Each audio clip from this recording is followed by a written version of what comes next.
दोस्तों, आज हम आपको बताएंगे कि आखिर पिरामिड के अंदर क्या है और साथ ही हम गीजा के पिरामिडों का रहस्य भी बताएंगे। तो आइए जानते हैं।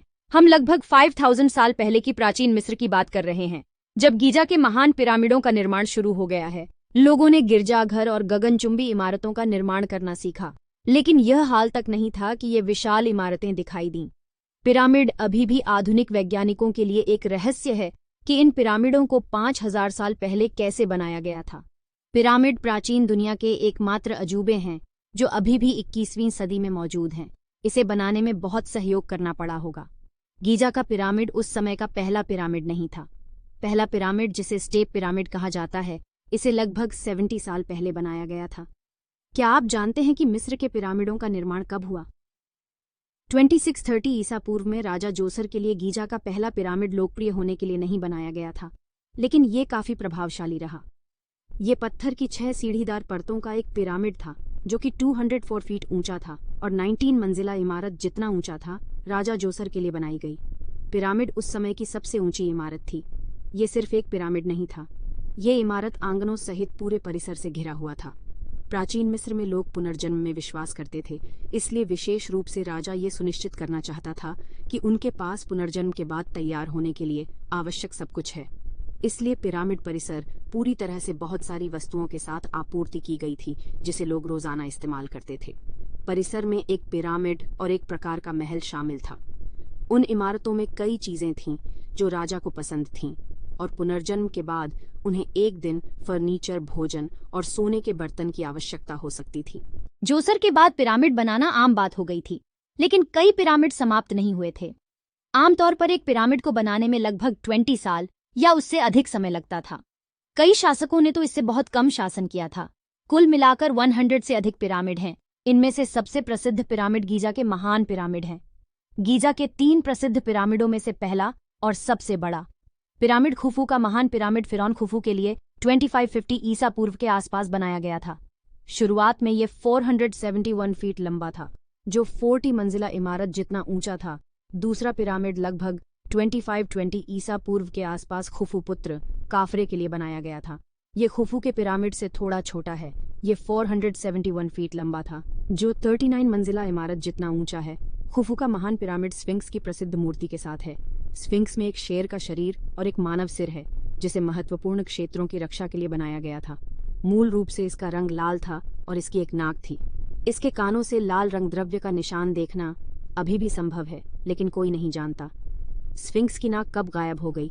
कुछ समय के लिए स्फिंक्स एक प्रकार का छिपा हुआ भूमिगत भाग था जो उसके कंधों तक रेत से ढका हुआ था। सौभाग्य से इसे 1800 के दशक की शुरुआत में 160 लोगों की एक टीम के साथ बाहर निकाला गया था। गीजा का तीसरा पिरामिड सबसे छोटा है। इसे लगभग 2490 ईसा पूर्व के आसपास काफरी के बेटे मेनकर के लिए बनाया गया था। यह 218 फीट लंबा था, जो 20 मंजिला इमारत जितना ऊंचा है। पिरामिडों को कैसे बनाया गया? पिरामिडों को कंपास के बिंदुओं के साथ संरेखित करने के लिए डिजाइन किया गया है और उनके पक्ष सूर्य की किरणों का प्रतीक हैं। लेकिन उस समय में कोई कंपास नहीं था। प्राचीन मिस्रवासी खुद दिशाओं का पता लगाते थे और पिरामिडों को संरेखित करने के लिए उन्होंने मूल रूप से 2 नक्षत्रों का अद्भुत सटीकता के साथ उपयोग किया था। पिरामिड चिकने सफेद चूना पत्थर से ढके थे और सूर्य के किरणों को प्रतिबिंबित करने के लिए सोने चांदी का शीर्ष था। बाद में सफेद चूना पत्थर अन्य राजाओं द्वारा पिरामिडों से लिया गया और अन्य इमारतों के लिए इस्तेमाल किया गया। वैज्ञानिकों ने अनुमान लगाया कि प्राचीन मिस्रवासियों ने पहले पिरामिड के निर्माण के लिए लगभग 2.3 मिलियन पत्थर के खंड का इस्तेमाल किया था। प्रत्येक खंड का वजन 1 टन से अधिक है। कुछ पत्थर के खंड और भी बड़े और भारी थे, लगभग 4.5 सहस्राब्दी पहले के हाथी जितना भारी। उस समय पिरामिडों का निर्माण करने में मदद करने के लिए कोई आधुनिक उपकरण या मशीनें नहीं थीं, न कोई पहिए, और यहाँ तक कि स्टील भी उनके लिए उपलब्ध नहीं था। उनके लिए एकमात्र धातु तांबा उपलब्ध था। कई लोग मानते हैं कि गरीब लोगों और विदेशियों ने पिरामिडों का निर्माण किया, लेकिन यह सच नहीं है। बिल्डर्स बहुत कुशल श्रमिक थे और उन्हें अच्छी तरह से खिलाया और भुगतान किया जाता था। पुरातत्वविदों ने दावा किया कि बिल्डर्स पास के एक अस्थायी शहर में रहते थे। वैज्ञानिकों का कहना है कि लगभग 20000 लोगों ने प्रत्येक पिरामिड परिसर पर काम किया और प्रत्येक को बनाने में लगभग 20 साल लगे। एक सिद्धांत से पता चलता है कि पत्थरों को नील नदी के ऊपर नावों पर ले जाया जाता था। उन्हें इन विशाल पत्थरों को निर्माण स्थल पर ले जाना पड़ता था। वे शायद लकड़ी के स्लेज का इस्तेमाल करते थे। उन्हें खींचना बहुत मुश्किल नहीं था। पानी की सही मात्रा के साथ मिश्रित रेत काफी चिकनी थी और 1 टन वजन वाली चट्टान के साथ भी 10 लोग आसानी से स्लेज को स्थानांतरित कर सकते थे।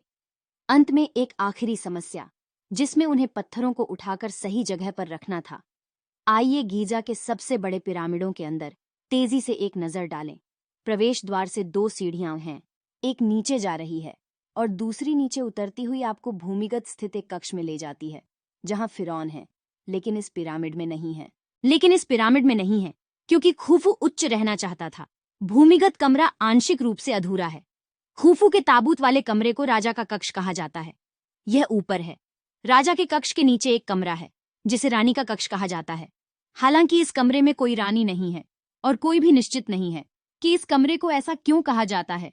दुर्भाग्य से इनमें से किसी भी कमरे के दीवार पर कोई चित्रलिपि नहीं है। वो सब खाली हैं। यदि आप उन्हें देखना चाहते हैं तो आपको अन्य कमरों में जाना चाहिए, जो कि सजाए गए हैं। वो सब कलाकृतियां प्राचीन मिस्र की संस्कृति और दैनिक जीवन को दर्शाते हैं। दीवारों में लिखी गई शब्द शोधकर्ताओं को उनकी भाषा और व्याकरण का अध्ययन करने में मदद करती है। कमरे से पिरामिड के अंदर कई सुरंगें हैं, कई कक्ष और गुप्त रास्ते भी हैं।